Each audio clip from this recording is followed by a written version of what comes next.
So after you balance the yin and yang, the next thing that we do, if you look at your workbook, is releasing defense posture. It's described in there. It's going to be your 2 north fingers. See your diagram.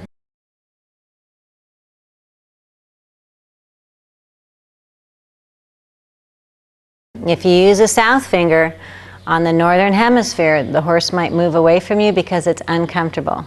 So when you're doing the defense posture, you can bend your other fingers under. You don't want the other fingers resting on the horse. It kind of shorts it out. In acupressure, you have north, you have south, one on top of the other makes it neutral. So you want your north fingers to be able to work.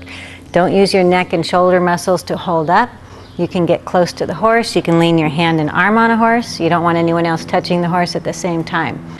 You're going to start at the 2 farthest points. It's going to be anywhere in this muscling, up and over to here, anywhere in this muscling, your psoas, your intercostals and ribs, on up to here.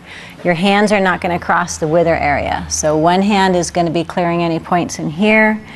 The other one's going to be clearing any points in here. What are you feeling for? Sometimes I feel for a dead zone, and I go there and I hold it till it feels alive, either a pulse in your fingers or a pulse in the horse. What this is doing is peeling off the first layer of the muscle so you can start to release them.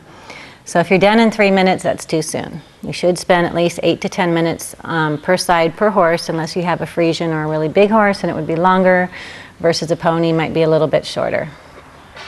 So I'm just going to put north finger up here, north finger here, and I'm just going to hold those 2 points until I feel they clear. This is just for a class setting, so I'm just going to show you where I would go to next. You're actually going to hold them longer than that, and it's wherever you feel that you are drawn to. One hand might move faster than the other. Okay? You're just feeling for different spots. So each of these spots would take about a minute or 2 to clear. I'm just showing you the pattern of where I would go. So don't do it at this speed. So this is about the area that I would do for him. Coming up over the top of the scapula, and I would be ending here.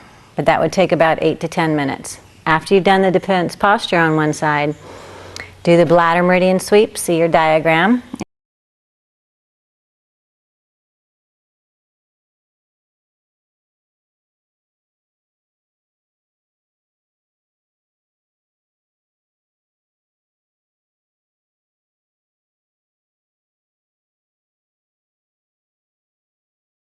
It starts right below the eye, through the eye and the ear. Okay, you go through the ear, just under the mane. And this is not a speed event. You want to feel where the coat changes, where the horse is tense. Okay? Right about where a square skirt western saddle goes, it splits off into 2. So I'm going to put one hand above the other, come down through here. You might feel a lot of stickiness over here. This to me is usually a sign that the liver and kidneys are stressed and not functioning as well as they could be. You're going to come up over here, come through here. This is a bladder meridian. See this cut of the muscle? It comes down through there, through this part of the hock. You can leave one hand up, all the way down through here, and you're rubbing bladder 67. Okay, and you're going to do that 3 to 5 times each side. If your horse's immune system is low, this is really good for them. Okay, it helps with chronic issues, pain, so you can look up what bladder meridian does in horse in your acupressure book. And you're going to do the same on the other side of the horse. Whatever you do for one side, you're going to do on the other side. So we would do DP the same on the other side, and the bladder sweeps the same on the other side. And then we're going to start actually working on unwinding the horse.